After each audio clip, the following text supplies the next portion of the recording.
वज़ीर आज़म का दौरा रियाद, सऊदी वलीअहद शहज़ादा मोहम्मद बिन सलमान से खुशगवार मुलाकात। दोनों रहनुमाओं का दो तरफ़ा ताल्लुकात में बड़ी तब्दीली लाने के लिए मुश्तरका अज़म का इरादा।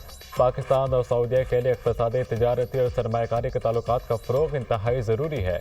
मुलाकात में इत्तफ़ाक़। दोनों रहनुमाओं का पाकिस्तान में सरमायाकारी के हवाले से सऊदी मफ़ाहमत, यादाश्तों और मुआहिदों पर अमल दरामद की रफ्तार पर इत्मीनान का इज़हार। सऊदी वलीअहद का गुज़िश्ता 6 माह में 5वीं बार पाकिस्तानी वज़ीर आज़म से मुलाकात पर बेहद खुशी का इज़हार। यह हकीकी मोहब्बत और बाहमी एहतराम का सबूत है जो दोनों मुल्कों के अवाम को जोड़ता है।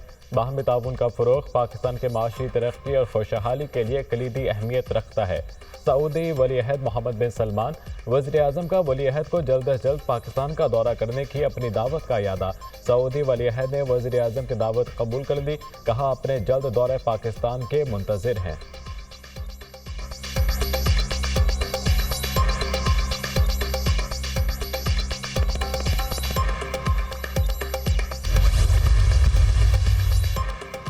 जनूबी कोरिया के सदर का 6 घंटे बाद ही मुल्क से मार्शल लॉ खत्म करने का ऐलान। जनूबी कोरिया के सदर ने पार्लियामेंट और काबीना से मंजूरी के बाद मार्शल लॉ खत्म करने का ऐलान किया।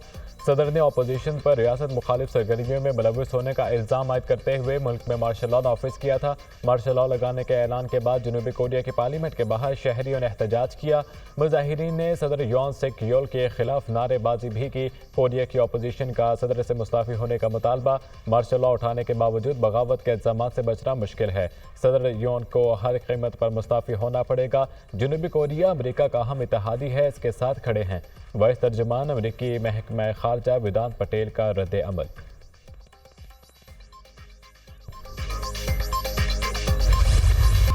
मरियम नवाज ने तहरीक इंसाफ को दहशतगर्दों का गिरोह करार दे दिया। इन दहशतगर्दों को मुल्क से ख़त्म हो जाना चाहिए। सियासी गंद को साफ करने का वक्त आ गया। 24 नवंबर को एहतजाज नहीं, विफाक पर हमला किया गया। इनकी कौन सी लाशें हैं जो दुनिया ने देखी ही नहीं? पहले कहा गया हज़ारों मरे, फिर सैकड़ों, फिर कहा 12 मरे हैं। रेंजर्स और पुलिस के जवानों के जनाजे उठे, सब ने देखे। आप अपने किसी जख्मी शख्स की एक वीडियो ही दिखा दें। मरियम नवाज का चैलेंज। बुशरा बीवी के भागने की फुटेज जिनके पास आ गई, कारकुनान की लाशों की फुटेज जिनके पास क्यों नहीं है? एक इंसान की जान भी गई तो इसका जिम्मेदार अडियाला जेल में बैठा शख्स है। पुलिस वालों को शहीद किया, सीधी गोलियां चलाई गईं। एक पुलिस और 4 रेंजर्स के जवान शहीद हुए। हथियारों से लैस होकर कोई दूसरे सूबे पर चढ़ाई नहीं करता। वज़ीर आला पंजाब का तकरीब से खिताब। मरियम नवाज की ज़ेर सदारत पंजाब काबीना का इजलास। पीटीआई एहतजाज में शहीद और जख्मियों के लिए खुसूसी पैकेज का ऐलान। शहीद कांस्टेबल के लिए 2 करोड़ 90 लाख रुपए के पैकेज की मंजूरी। जख्मी पुलिस और रेंजर्स एहलकारों के लिए 10-10 लाख रुपए इमदाद का ऐलान।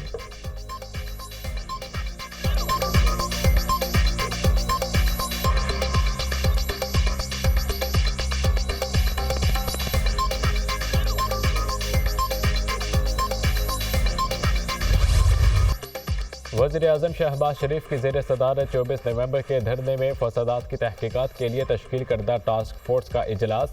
इंतशार फैलाने वालों के खिलाफ कानूनी कार्रवाई पर पेशरफ्त का हफ्तावार जायजा लिया जाएगा।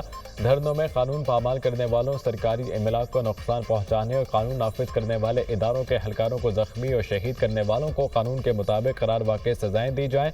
इंतशार फैलाने वालों ने बेलारूस सदर के दौरे के वक्त दारुल हुकूमत पर लश्कर कशी की, जो हमारे लिए शदीद शर्मिंदगी का बाइस बना। इस्लामाबाद सेफ सिटी में फॉरेंसिक लैब शामिल करके इसे बैनुल अक़वामी मेयार पर लाया जाएगा। वज़ीर आज़म शहबाज शरीफ।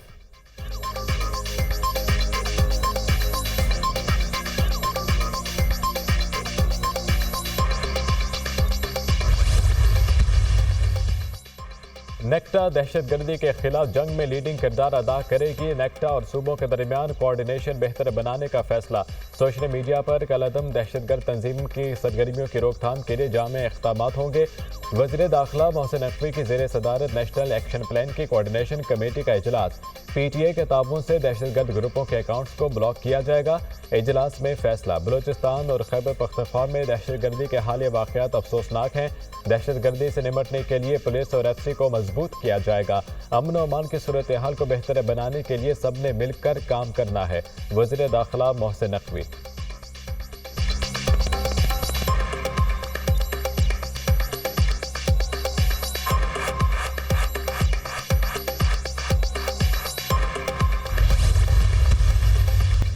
बैरिस्टर गोहर सलमान अकरम राजा की बानी से 2 दिसंबर की मुलाकात का अहवाल। पीटीआई पॉलिटिकल कमेटी के लीडरों की मीटिंग में होश रुबा इंकशाफात। बानी ने एहतजाज में मुतहदा महाज ना देने पर सख्त नाराजगी का इजहार किया। जब कहा था एहतजाज संगजानी में करना है तो डी चौक क्यों गए? बुशरा बीबी को डी चौक नहीं जाना चाहिए था। इनको कुछ हो जाता तो कौन जिम्मेदार होता? पार्टी रहनुमाओं ने बुशरा बीबी को अकेले डी चौक क्यों छोड़ा? बानी पीटीआई ने पंजाब की क़यादत के रवैये पर भी मायूसी और तशवीश का इजहार किया। एहतजाज में अफगानियों और क्रिमिनल्स को आने की इजाज़त देने पर इजहार बरहमी किया। इंटरनेशनल मीडिया की जिम्मेदारी सिर्फ जुल्फी बुखारी को क्यों दी गई? खुद जिसको ज़मीनी हक़ाइक़ का पता नहीं, पार्टी में लड़ाई जा रही तो लोगों को बाहर निकालना पड़ेगा। शिबली फराज गिरफ्तारी से बचने के लिए हमेशा पीछे हट जाते हैं। बानी पीटीआई ने शिबली फराज से भी सख्त नाराज़गी का इजहार किया।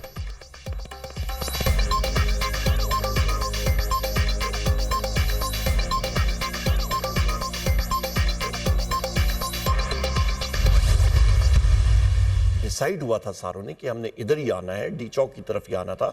पहले भी मेंबर्स को जो बताया गया था वो डी चौक गई। हमने ये भी मना किया था कि किसी ने रेड जोन में नहीं जाना। ये क्लियर कट बुशरा बीबी साहिबा ने भी कहा था और अली अमीन खान साहब ने भी कहा था, मैंने भी, हम सारों ने कहा था रेड जोन के अंदर नहीं जाना। हम लोग तो जो वज़ीर आज़म इमरान खान साहब की इंस्ट्रक्शंस आई थी, शुरू से जो आई थी वही हम लोग फॉलो कर रहे थे। हम लोग जो इंस्ट्रक्शंस आई थी, the instructions were very clear. Khyber Pakhtunkhwa से निकले तो डी चौका ही बताया गया। कारकुनान को मना किया था रेड जोन के अंदर नहीं जाना। जो कुछ हुआ हमें उसकी तवक्को नहीं थी। जब निकले हमने मोबाइल बंद कर दिए ताकि ट्रेस ना हो जाएं। बुशरा बीबी के पास पार्टी का कोई ओहदा नहीं है। बुशरा बीबी ने सिर्फ पार्टी तक बानी के पैगाम पहुंचाए। बानी पीटीआई के पास कौन सा आखिरी पता है? इल्म नहीं। अपोजिशन लीडर उमर अयूब के प्रोग्राम दुनिया महर बुखारी के साथ में गुफ्तगू।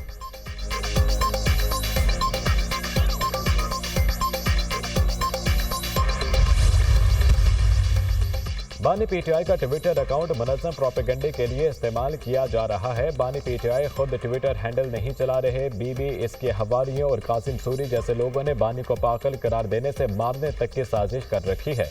सब मिलकर बानी पीटीआई को इस दलदल में ले जा रहे हैं जहां से वापसी ना हो। बानी के अकाउंट से एस्टेब्लिशमेंट के खिलाफ जानबूझकर घटिया ट्वीट आग लगाने के लिए लिखा गया, जो बानी पीटीआई ने नहीं, बाहर बैठे साजिशियों ने लिखा। बानी के ट्विटर को वक्री तौर पर नजरअंदाज करें वरना नुकसान इससे ज्यादा होगा। सेनेटर फैसल वावडा का एक्स पर पैगाम।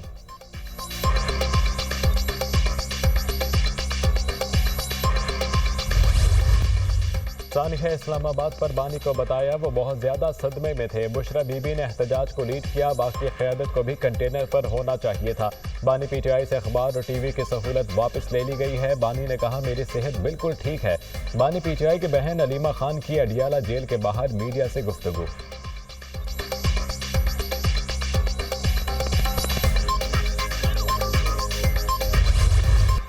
कौम की हिमायत से अफवाज हर साजिश नाकाम बना देंगे। हर खतरे का भरपूर और मौसर जवाब दिया जाएगा। मुसल्लह अफवाज मादरे वतन के दिफा के लिए तैयार रहें। अफवाज किसी भी खतरे से निपटने की सलाहियत रखती हैं। Army chief general Asim Munir का नारोवाल और सियालकोट में ट्रेनिंग फील्ड का दौरा। आर्मी चीफ का मशक के मकासद पर ब्रीफिंग दी गई। ISPR के मुताबिक मशक का मकसद जवानों की पेशा वराना सलाहियतों को बढ़ाना है। आर्मी चीफ ने जवानों के साथ दिन गुजारा। तरबियती मेयार, पेशा वराना तैयारियों और बुलंद जज्बे को सराहा। आर्मी चीफ ने दुश्मन के किसी भी हमले से निपटने के लिए मुसलसल तैयार रहने की अहमियत को उजागर किया।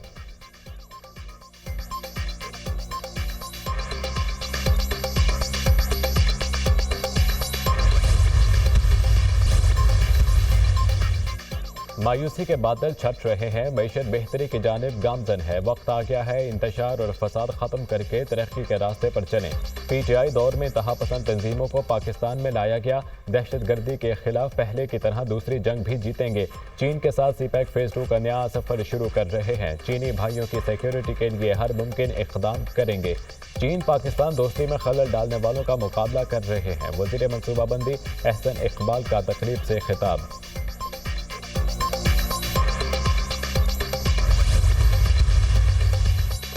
तोशाखाना 2 केस बानी पीटीआई और बुशरा बीबी पर फिर फर्द जुर्म आयद न हो सकी। समात 5 दिसंबर तक मुलतवी। अदालत ने बुशरा बीबी को पेशी के लिए आखिरी मोहलत दे दी। मुलजिमा ने पेशावर में अदालत के सामने सरेंडर कर दिया है। आइंदा समात पर पेश होंगी। वकील सलमान सफदर। पेशावर हाई कोर्ट ने बुशरा बीबी की 23 दिसंबर तक राहदारी जमानत मंजूर कर ली। बुशरा बीबी के खिलाफ 27 मुख्तलिफ केसेज बनाए गए। वकील के दलाइल। अदालत ने इस्तफसार किया क्या 27 मुकदमात एक जिला और एक ही दिन बनाए गए। वकील ने जवाब दिया कुछ मुकदमात एक दिन में बनाए गए, कुछ दूसरे दिनों के हैं।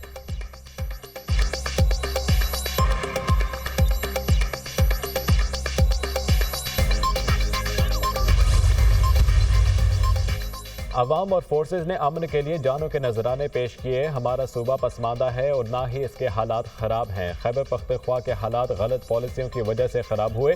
अफगानिस्तान के साथ तवील सरहद है। मुझ पर दर्जनों FIRs हैं। हमने हार नहीं माननी, मुकाबला करना है। तालीम के बगैर कोई मुआशरा तरक्की नहीं कर सकता। हमारी नौजवान नस्ल ही हमारा मुस्तकबिल है। वज़ीर आला KP अली अमीन गंडापुर का तकरीब से खिताब।